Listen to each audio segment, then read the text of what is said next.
السلام علیکم ورحمۃ اللہ وبرکاتہ. کیا حال ہے سب کا؟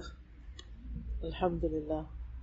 اللہ کا شکر ہے کہ رمضان قریب ہے اور سب لوگ اس کی کسی نہ کسی طرح تیاری میں مصروف ہیں. الحمدللہ. یہ بھی اللہ کا احسان ہے کہ ہماری زندگیوں میں پھر رمضان قریب آ گیا ہے.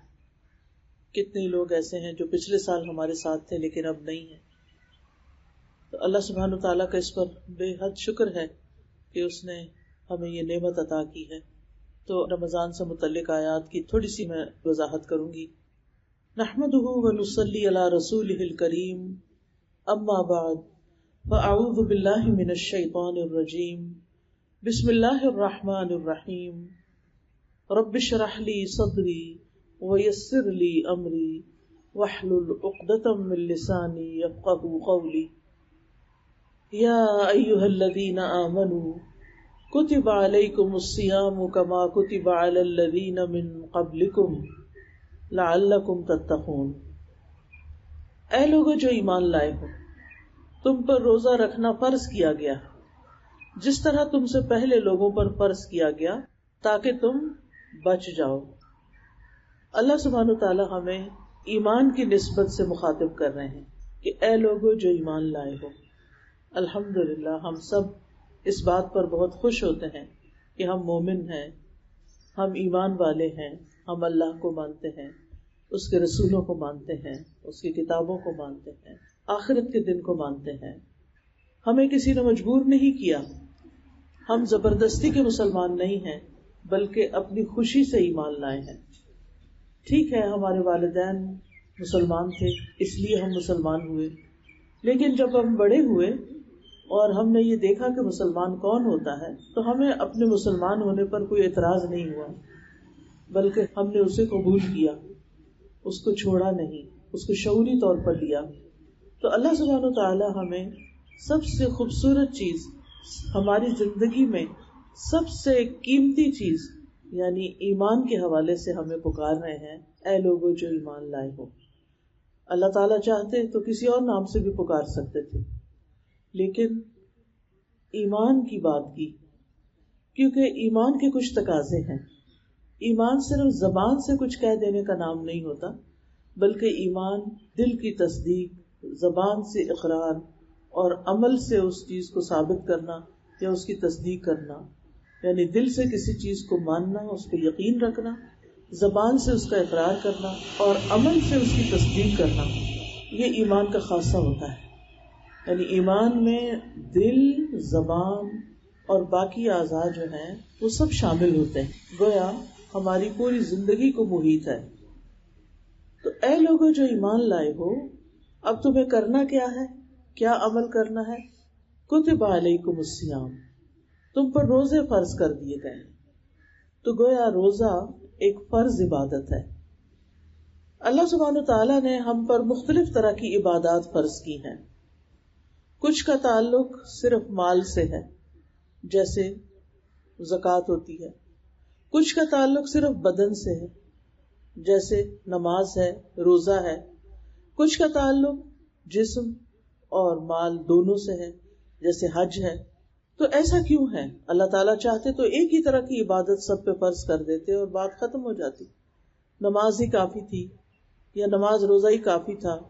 لیکن اللہ سبحانہ تعالیٰ نے چونکہ ہمیں پیدا امتحان کے لیے کیا، الذی خلق الموت والحیات لیبلوکم ایکم احسن عملا، کہ وہ تمہیں آزما کے دیکھے کہ تم میں اچھے کام کون کرتا ہے.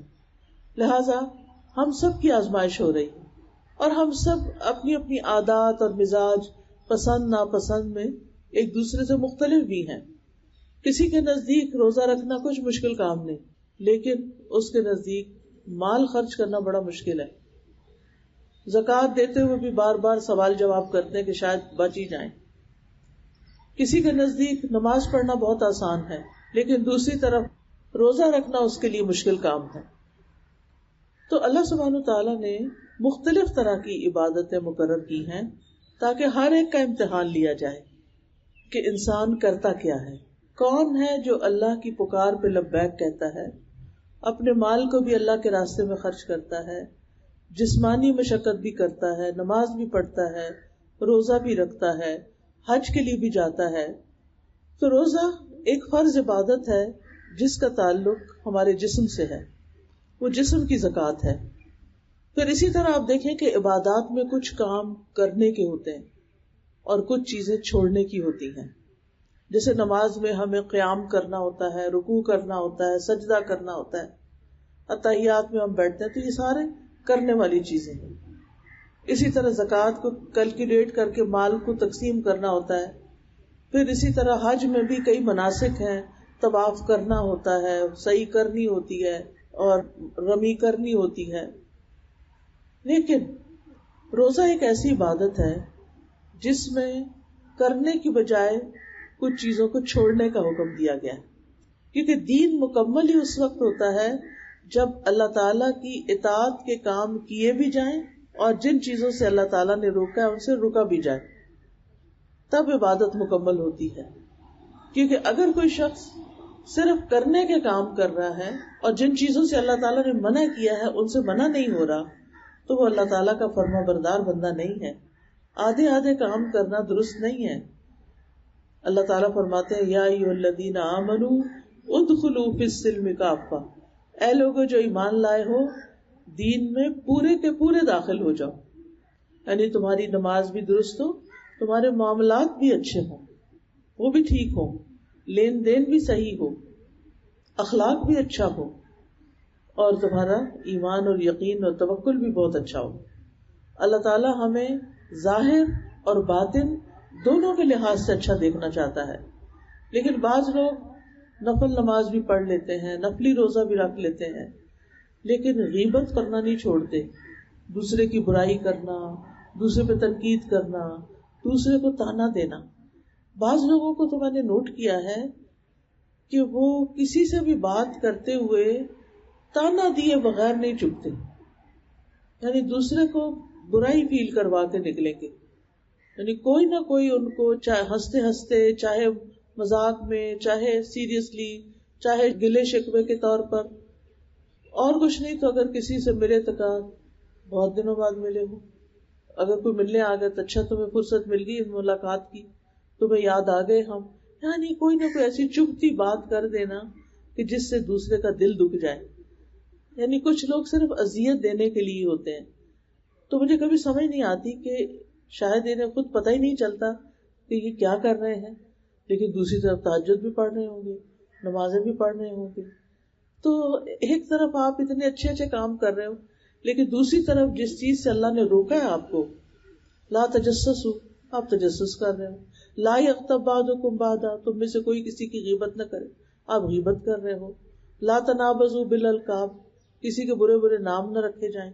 تم دوسروں کو جب وہ چلے جاتے ہیں ان کے تم نے ایسے نام رکھے ہوتے ہیں کہ جن کو تم ان کے سامنے نہیں بول سکتے، اور کبھی سامنے بھی بول دیتے ہو. تو ہمارا دین جو ہے وہ صرف یہ نہیں ہے کہ ہم ایک طرف کے ہو جائیں اور باقی چیزوں کو بھول جائیں. اسی طرح بعض لوگ جو ہوتے ہیں لوگوں کی ویلفیئر کے کام بہت کرتے ہیں، غریبوں کی مدد کرتے ہیں، ہر ایک کا خیال رکھتے ہیں، اپنے سروینٹس کا خیال رکھتے ہیں، اپنے نیبرز کا خیال رکھتے ہیں، اور لوگوں کا خیال رکھتے ہیں، لیکن نماز کے وقت سو جاتے ہیں. کئی لوگوں کے بارے میں یہ سننے میں آتا ہے آپ سوچ نہیں سکتے کہ فلاں شخص کتنا اچھا ہے، وہ کتنی نرم طبیعت کا ہے، کتنا فرینڈلی ہے، کتنا فل آف لائف ہے، ساری تعریفیں، لیکن بس پتہ نہیں کیا ہے اس کو نماز نہیں پڑھتا. اب یہ بھی ٹھیک نہیں ہے کہ آپ لوگوں کے ساتھ تو وہ ہنس ہنس کے باتیں کر رہے ہیں، لوگوں کا تو آپ دل خوش کر رہے ہیں، اور اللہ تعالیٰ جس نے آپ کو پیدا کیا اور جس نے آپ کو سب کچھ دیا اس کو آپ ناراض کر رہے ہیں. اسی طرح کچھ لوگ صدقہ خیرات بہت کرتے ہیں، لیکن دوسری طرف رشوت بھی لیتے ہیں، سود کھاتے ہیں، حرام مال کھاتے ہیں، لوگوں کو ملاوٹ والی چیزیں دیتے ہیں، جو کانٹریکٹ کرتے ہیں یا جو کام لیتے ہیں اس کو وقت پہ پورا نہیں کرتے. آپ دیکھیں کہ کتنی ہی عمارتیں ایسی ہیں کہ جو ایک سال بنتی ہیں اور اگلے سال ایسا لگتا ہے جس سے پتہ نہیں کتنی پرانی عمارتیں، کیونکہ مٹیریل ٹھیک نہیں لگاتے تاکہ زیادہ سے زیادہ اس سے فائدہ اٹھا سکے. تو یہ ساری چیزیں جو ہیں یہ اس بات کی علامت ہے کہ ہمارے دل میں اللہ کا ڈر نہیں ہے. اللہ سبحانہ تعالیٰ نے ہم پر جو روزہ فرض کیا ہے یہ ہمیں بھوکا پیاسا رکھنے کے لیے نہیں کیا، بلکہ ہمیں کچھ سکھانے کے لیے کیا، ہماری تربیت کے لیے کیا، ہماری ٹریننگ کے لیے. اور وہ ٹریننگ کیا کہ جس چیز سے اللہ تعالیٰ روکے اس سے رک جاؤ. اب روزے میں ہم حلال کھانے سے رکتے ہیں، تو جس کو 30 دن تک حلال کھانے سے سرٹن پیریڈ آف ٹائم میں منع کیا گیا ہے، کیا اس کو اب عادت ہونی جانی چاہیے کہ وہ اللہ ہی کے حکم سے اگر اس نے حلال چھوڑا ہے تو اب وہ حرام کھانا بھی چھوڑ دے؟ ایسا ہو سکتا ہے اگر ہم شعور رکھتے ہوں، اگر ہم احساس رکھتے ہوں کہ میں نے کس طرح اپنی خواہشات پہ کنٹرول کیا رمضان میں، اپنی پسند کی چائے نہیں پی، اپنے وقت پہ کھانا نہیں کھایا، فروٹ نہیں کھایا، کیونکہ اتنے لمیٹڈ ٹائم ہوتا ہے سحری کے وقت کے کچھ ڈھنگ سے بندہ کھا نہیں سکتا، بھوک بھی نہیں لگی ہوتی شروع کے دنوں تو خاص طور پر کچھ کھانے کو دل نہیں چاہتا. افطار کے وقت بھی آپ دیکھیں کہ آپ احتیاط سے ہی کھاتے ہیں کیونکہ آپ نے تراویح پڑھنی ہے، کیونکہ آپ کو پتا ہے کہ اگر میں نے زیادہ کھا لیا تو تراویح میں خلل آ جائے گا. تو جو انسان اپنی عبادات میں اتنا اچھا ہے پھر اس کو کیا کرنا چاہیے کہ وہ روزے سے کچھ سبق لے، اور سبق یہ کہ اللہ سبحانہ تعالیٰ کے تمام ناپسندیدہ کاموں سے رک جائے. جن چیزوں کو اللہ نے حرام کیا ہے ان کو اپنے اوپر حرام کر لے، اور جن چیزوں کو اللہ نے حلال کیا ہے ان کو اپنے لیے حلال سمجھے. تو روزہ کیا ہے؟ دراصل روزہ عربی زبان کا لفظ ہے الصیام. عربی زبان میں روزے کو صوم یا صیام کہتے ہیں. اس کا لفظی مطلب ہوتا ہے رک جانا، یعنی طلوع فجر سے لے کر غروب شمس تک روزہ توڑنے والی چیزوں کو چھوڑ دینا. اور اس میں آپ کو معلوم ہے کہ دو بڑی چیزیں، ایک کھانا پینا اور دوسرے سیکس، ان دو چیزوں کو نہیں کیا جا سکتا چاہے حلال ہی کیوں نہ ہو. یعنی اس ٹائم کے اندر یہ دونوں چیزیں ممنوع ہیں، اور روزہ رکھنے والا اس کی پوری پوری پابندی کرتا ہے. روزے جو ہیں یہ فرض عبادت ہے، اور فرض ایسے ہی ہے جیسے نماز فرض ہے، جیسے زکوٰۃ فرض ہے مالدار پر، تو اسی طرح روزہ ہر صحت مند انسان پر فرض ہے. ہاں، جس طرح انسان کو باقی چیزوں میں رخصت ہوتی ہے تو روزے کے معاملے میں رخصت یہ ہے کہ انسان اگر بیمار ہے یا سفر پر ہے تو رمضان میں روزہ چھوڑ دے اور رمضان کے بعد دوبارہ اس کی قضا دے. اسی طرح جن خواتین کو پیریڈز آ جاتے ہیں ان خواتین کو رمضان میں روزہ رکھنے کی اجازت نہیں ہوتی اتنے دن جتنے دن وہ ناپاک ہیں. پھر پاک ہو کر وہ روزہ رکھیں، اور جتنے دن مثلاً 5 ہیں، 6 ہیں، 7 ہیں، وہ باقی دنوں میں روزے پورے کریں. بہت دفعہ خواتین میں یہ دیکھنے میں آیا ہے کہ وہ پیریڈز کے روزے بعد میں پورے نہیں کرتی، جو کہ ایک فرض ان کے ذمہ باقی رہ جاتا ہے. اور ایک روزہ جان بوجھ کے چھوڑ دینا، اس کو پورا نہ کرنا، ایسا ہی ہے کہ جیسے اگر ساری زندگی بھی کوئی روزے رکھے تو وہ رمضان کے روزے کے ثواب کو نہیں پہنچ سکتا. روزہ اسلام کی بنیاد ہے. رسول اللہ صلی اللہ علیہ وسلم نے فرمایا اسلام کی بنیاد 5 چیزوں پر ہے: گواہی دینا کہ اللہ کے سوا کوئی معبود نہیں اور یقیناً محمد صلی اللہ علیہ وسلم اللہ کے رسول ہیں، نماز قائم کرنا، زکوٰۃ ادا کرنا، بیت اللہ کا حج کرنا، اور رمضان کے روزے رکھنا. روزے پچھلی امتوں پر بھی فرض تھے، یعنی صرف مسلمانوں کے لیے نہیں بلکہ روزے یہود و نصارہ کے لیے بھی تھے. لیکن ضروری نہیں کہ وہ وقت اور مدت کے لحاظ سے ہماری ہی طرح کے ہوں.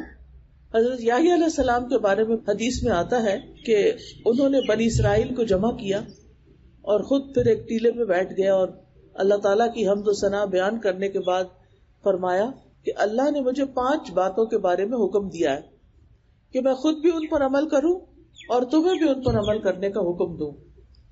اور ان میں سے سب سے پہلی چیز یہی ہے کہ تم صرف اللہ کی عبادت کرو. اسی چیز کا ہمیں بھی حکم دیا گیا، اور اس کے ساتھ کسی کو شریک نہ ٹھہراؤ. میں تمہیں نماز کا حکم دیتا ہوں، میں تمہیں روزوں کا حکم دیتا ہوں. یعنی جو تعلیم ہمیں ملی ہے آلموسٹ ویسی ہی تعلیم ان کے ہاں بھی تھی. اور میں تمہیں روزوں کا حکم دیتا ہوں کیونکہ اس کی مثال اس شخص کی ہے جو بھری محفل میں مشک کی ایک شیشی لے کر آئے اور سب کو اس کی مشک کا مہک کا احساس ہو، اور اللہ کے نزدیک روزہ دار کے منہ کی بو مشک کی مہک سے بھی زیادہ عمدہ ہوتی ہے. پھر انہوں نے کہا کہ میں تمہیں صدقہ کرنے کا حکم دیتا ہوں، اور صدقے سے مراد یہاں زکوٰۃ ہی ہوگی. اور میں تمہیں کثرت کے ساتھ اللہ عز و جل کا ذکر کرنے کا حکم دیتا ہوں. تو اس سے یہ پتہ چلتا ہے کہ یہ 5 چیزیں جو ہیں یہ ہر دین کے اندر یا ہر قوم کے اندر رہی ہیں، اس لیے ان کی پابندی کرنی چاہیے. روزے کو اسلام کا تیسرا حصہ بھی کہا گیا، 2 حصے نماز اور زکوٰۃ ہے، اور تیسرا جو ہے وہ روزہ ہے۔ رسول اللہ صلی اللہ علیہ وسلم سے سوال کیا گیا کون سا عمل سب سے افضل ہے؟ آپ نے فرمایا اپنے اوپر روزے کو لازم کر لو، کیونکہ روزے جیسا کوئی عمل نہیں، یعنی بہترین عبادت ہے۔ پھر اسی طرح روزے کو آگ سے ڈھال بتایا گیا کہ جس طرح دشمن کے وار سے ڈھال محفوظ رکھتی ہے، ایسے ہی روزہ انسان کو دنیا میں گناہوں سے محفوظ رکھتا ہے، شیطان کے وار سے محفوظ رکھتا ہے، اور آخرت میں عذاب سے محفوظ کر دے گا۔ رسول اللہ صلی اللہ علیہ وسلم نے ایک اور موقع پر یہ بھی فرمایا کیا میں تمہیں خیر کے دروازے نہ بتاؤں؟ روزہ ڈھال ہے اور صدقہ گناہوں کو بجھا دیتا ہے، یعنی انسان جب صدقہ خیرات کرتا رہتا ہے تو اس کے گناہ معاف ہوتے رہتے ہیں۔ پھر یہ کہ روزہ جو ہے وہ رکھتے ہوئے 2 چیزیں ہونی چاہیے، ایک ایمان اور ایک ثواب کی نیت، یعنی روزہ رکھتے ہوئے ثواب کی نیت کرنی چاہیے، یہ بہت اہم ہے، کیونکہ بعض اوقات ہم صرف ایک ڈیوٹی پوری کرنے کے لیے کہ اب رمضان آ گیا تو روزے رکھنے تو روزے رکھ لو، ٹھیک ہے روزے رکھ لیں آپ، لیکن نیت کا ہونا اس کے اجر و ثواب کو بہت بڑھا دیتا ہے۔ جو شخص ایمان نہیں رکھتا اس کے روزے کا اس کو کوئی ثواب نہیں۔ الحمدللہ ہم ایمان کے ساتھ رکھتے ہیں، لیکن دوسری طرف اس کے ثواب کا بھی پورا یقین ہونا چاہیے کہ اگر میں اللہ تعالیٰ کے لیے روزہ رکھوں گی تو میرے گناہ معاف ہو جائیں گے۔ نبی صلی اللہ علیہ وسلم نے فرمایا من صام رمضان ایمانا واحتسابا غفر له ما تقدم من ذنبه، جس نے رمضان کے روزے ایمان اور ثواب کی نیت سے رکھے اس کے پچھلے گناہ معاف ہو جائیں گے۔ اور یہ اللہ تعالیٰ کا بہت بڑا فضل ہے ہم سب پر کہ جس نے ہمیں بتا دیا کہ کس کام سے تمہارے گناہ معاف ہوتے ہیں۔ پھر اسی طرح یہ ہے کہ روزہ ان نیکیوں میں سے ہے جس کا بدلہ اللہ تعالیٰ خود دیں گے۔ اللہ سبحانہ وتعالیٰ ایک حدیث قدسی میں فرماتے ہیں کہ ابن آدم کا ہر نیک عمل خود اسی کے لیے ہے، مگر روزہ خاص میرے لیے ہے اور میں خود ہی اس کا بدلہ دوں گا۔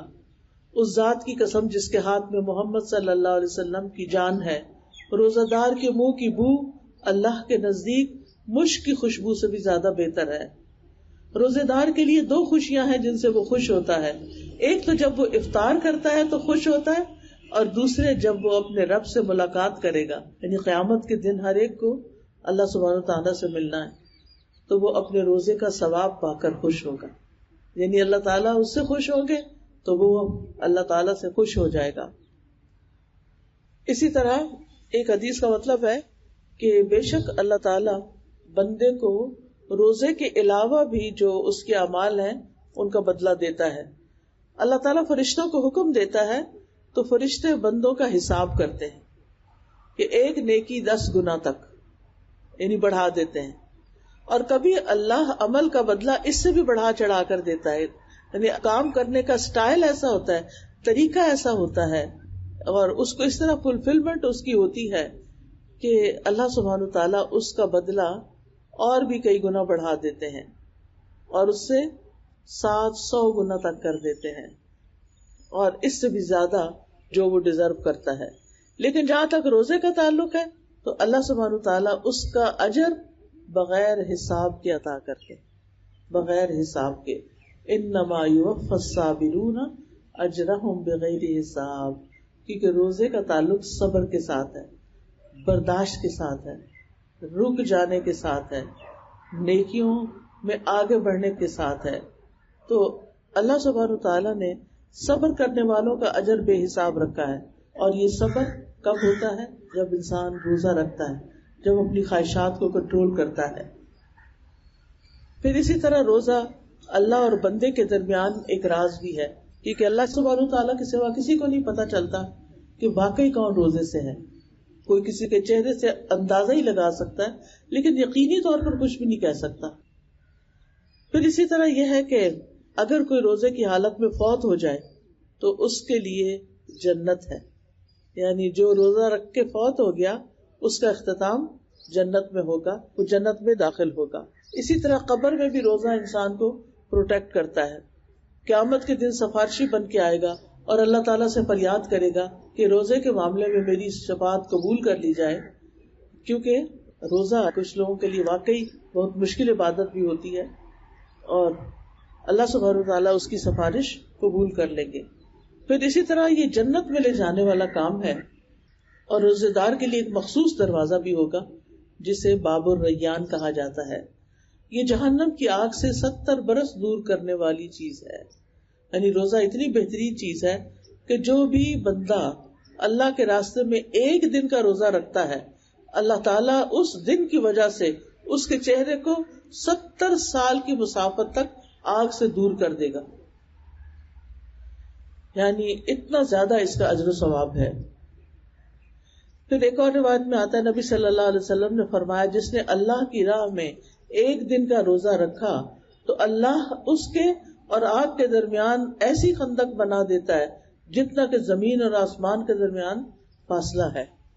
یعنی اللہ سبحانہ وتعالیٰ اتنی اس بندے کی قدردانی فرماتے ہیں اور اتنی ٹیک کیئر کرتے ہیں، ایسا اجر تو کوئی انسان نہیں دے سکتا. پھر یہاں اس آیت کے آخر میں روزے کا مقصد بتایا گیا کہ تمہیں اس سے ملے گا کیا، یعنی تم جو اتنی مشقت کرو گے تو تمہارے لیے کیا ہے. تو اس میں یہ ہے، اللہ تعالیٰ فرماتے ہیں لعلکم تتقون، تاکہ تم متقی بن جاؤ، تمہارے اندر تقوی پیدا ہو جائے. تقوی کیا چیز ہے؟ تقوی ہر چیز کی بنیاد ہے، ہر نیکی کی بنیاد ہے، کیونکہ تقوی دل میں ہوتا ہے. نبی صلی اللہ علیہ وسلم نے دل کی طرف اشارہ کر کے فرماتا التقوی ہا ہونا، التقوی ہا ہونا، کہ تقوی یہاں پر ہوتا ہے.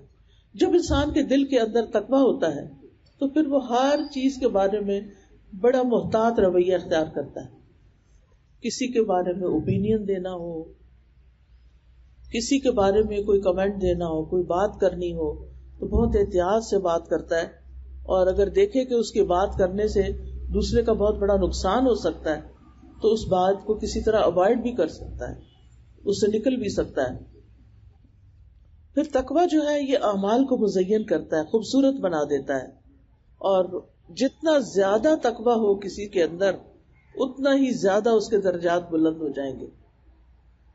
نبی صلی اللہ علیہ وسلم سے پوچھا گیا من اکرم الناس قال اکرمہم اتقاہم، آپ سے پوچھا گیا کہ لوگوں میں سب سے زیادہ عزت والا کون ہے.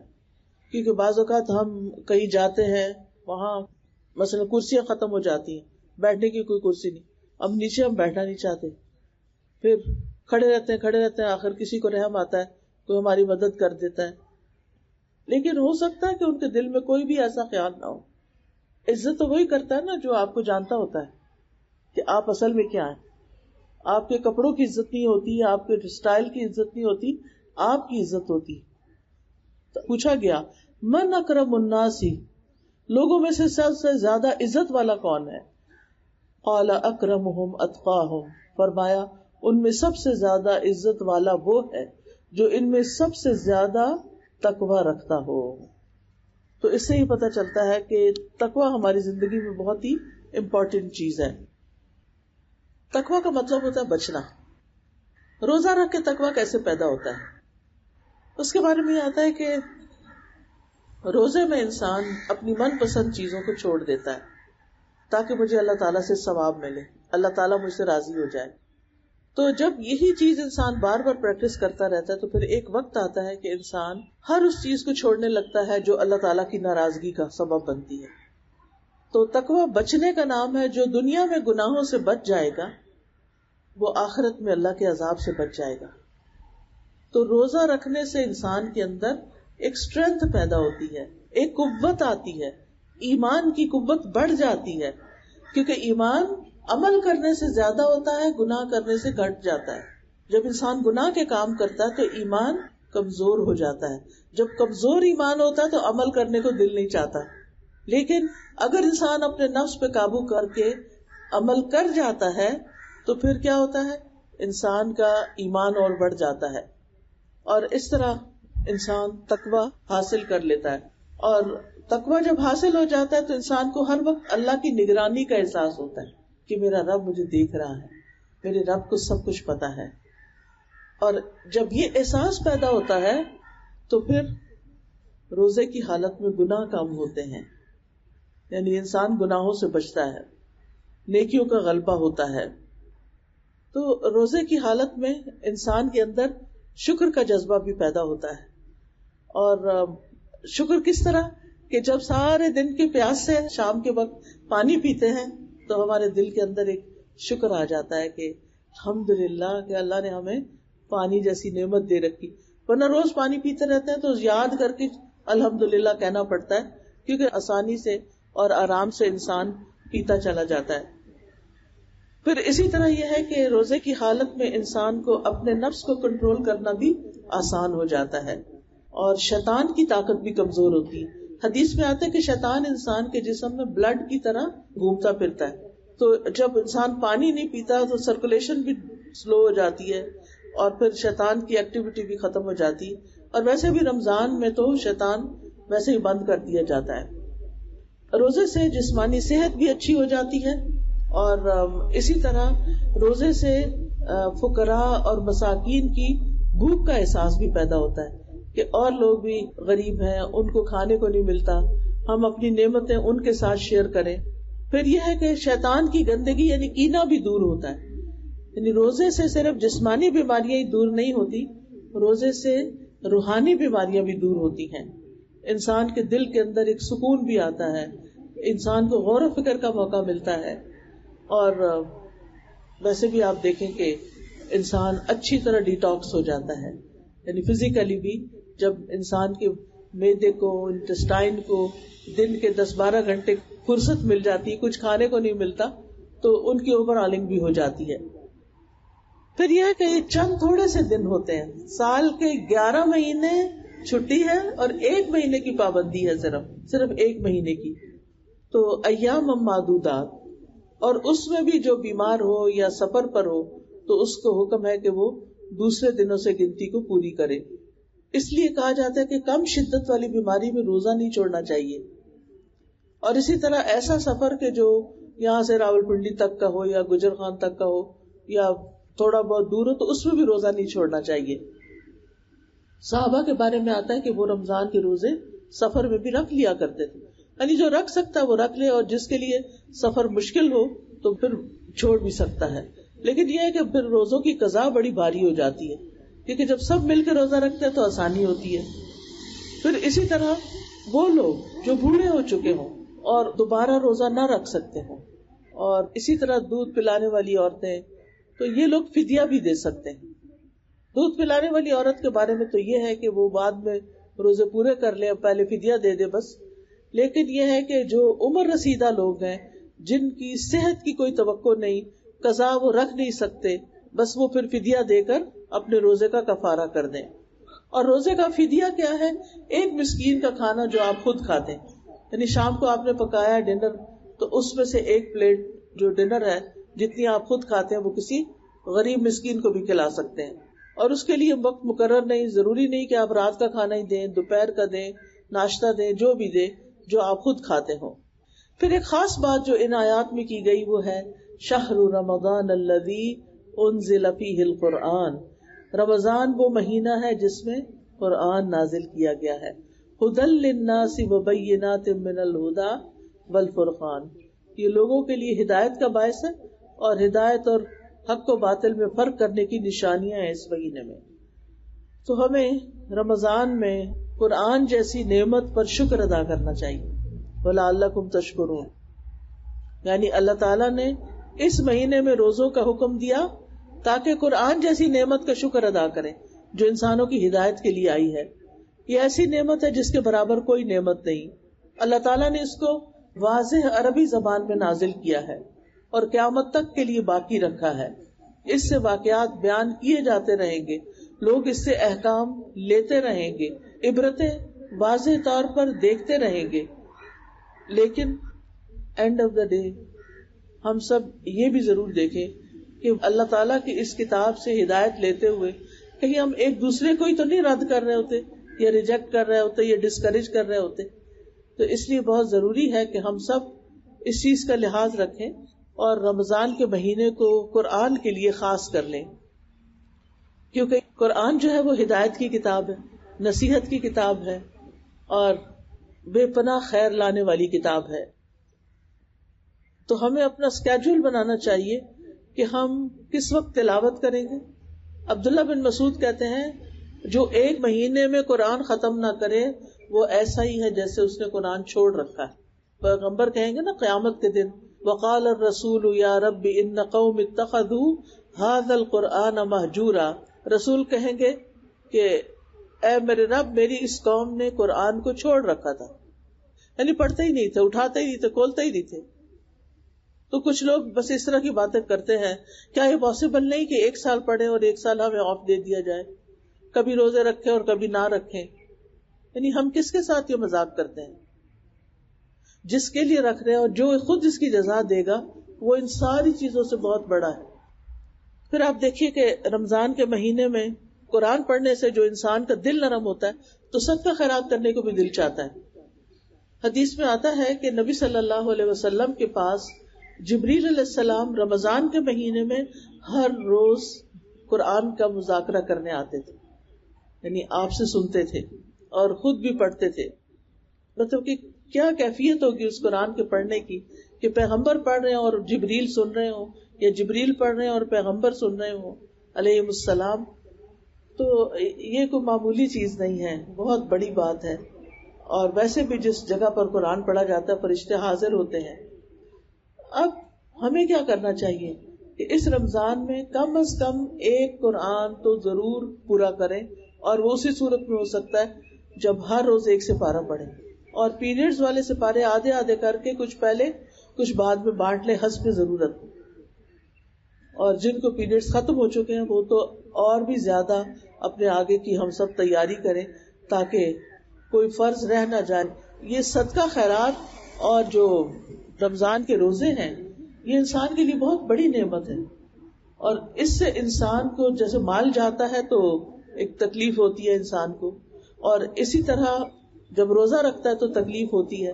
نماز میں عام طور پر تکلیف نہیں ہوتی، لیکن جتنی کوئی اللہ کی خاطر تکلیف اٹھا لیتا ہے اس کا اجر اتنا ہی بڑھ جاتا ہے. پھر یہ شیطان کے جکڑے جانے کا مہینہ ہے، گناہوں کے کفارے کا مہینہ ہے، جہنم سے آزادی کا مہینہ ہے، نیکیوں کی دعوت دینے والا مہینہ ہے. اور رمضان میں نیکی کے جو مواقع ہوتے ہیں وہ سارے ایک جگہ اکٹھے بھی ہو جاتے ہیں. حافظ ابن رجب کہتے ہیں الصیام والقیام والصدقۃ وطیب الکلام. ابن رجب کہتے ہیں یہ تمام اعمال رمضان میں ہو جاتے ہیں تو مومن کے لیے اس میں سب کچھ یعنی جمع ہو جاتا ہے. روزہ، قیام، صدقہ اور اچھی گفتگو کرنا، کیونکہ روزے دار کو بے مقصد اور جنسی باتیں کرنے سے منع کر دیا جاتا ہے. روزہ، نماز، صدقہ اللہ سبحانہ تعالیٰ کے ہاں اپنے کرنے والے کا ذکر کرتے ہیں.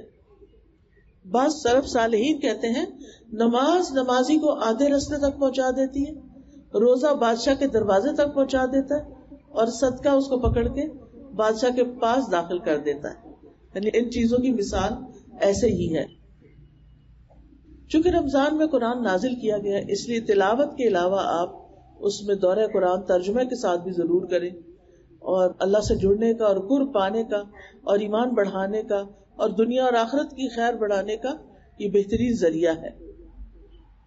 اور ایک اور اہم چیز رات کا قیام، جس میں آپ نے زیادہ سے زیادہ قرآن سننا ہے، جس کو تراویح کہتے ہیں، اس کا بھی پہلے سے ہی پتہ کر رکھیں تاکہ اگر 8 تراویح ہے تو پوری دل جمی سے پڑھیں. کیونکہ بعض جگہ پر دیکھا گیا ہے کہ لوگ 4 رکعت پڑھ کے پھر باہر گھومنے پھرنے نکل جاتے ہیں یا آپس میں باتیں شروع کر دیتے ہیں. ایسا پھر کوئی کام نہیں کرنا چاہیے. اگر ہم مسجد جا ہی رہے ہوں تو مسجد کے احترام کا خیال کرنا چاہیے، اور قیام میں خوب تھکنے کو پسند کیجیے. رمضان کی راتیں غفلت کی راتیں نہ ہو، اور آخری عشرے میں تو اور بھی زیادہ محنت. گھر والوں کو قیام کی رغبت دلائی جائے کہ وہ اس کو تلاش کریں، کیونکہ ضروری نہیں کہ صرف رات کو ہی نظر آئے، وہ دن کو بھی ہو سکتی ہے. اور لیلۃ القدر کی تلاش میں سستی نہیں کرنا. آپ نے فرمایا لیلۃ القدر کو رمضان کے آخری عشرے میں تلاش کرو. اگر تم میں سے کوئی کمزور ہو یا عاجز ہو یا اس کو کوئی پریشانی ہو تو وہ آخری 7 راتوں میں سستی نہ کرے. یعنی کتنے قریب کی چیزیں جو ہیں وہ نبی صلی اللہ علیہ وسلم نے ہمیں بتا دی ہیں. پھر رمضان جو ہے دعاؤں کا مہینہ ہے، اس میں ہر دن روزہ دار کی دعا قبول ہوتی ہے، تو آپ کی کوئی دعا رد نہیں ہوتی. اس لیے دعائیں کرنے میں تاخیر نہ کریں. اور اس کے لیے میں یہ کہوں گی کہ جیسے یہ ایپ ہے قرآن پر رول یا دعائیں کے نام سے ایک ایپ ہے، اس میں بہت زیادہ دعائیں ہیں. آپ پڑھتے جائیں، ہر چیز آپ کو نصیب ہوگی، لیکن آپ کا کچھ جائے گا نہیں. تو اللہ سبحانہ وتعالی ہمیں توفیق عطا کرے. اسی طرح سخاوت کا مہینہ ہے کہ خوب خوب صدقہ خیرات کرنا چاہیے.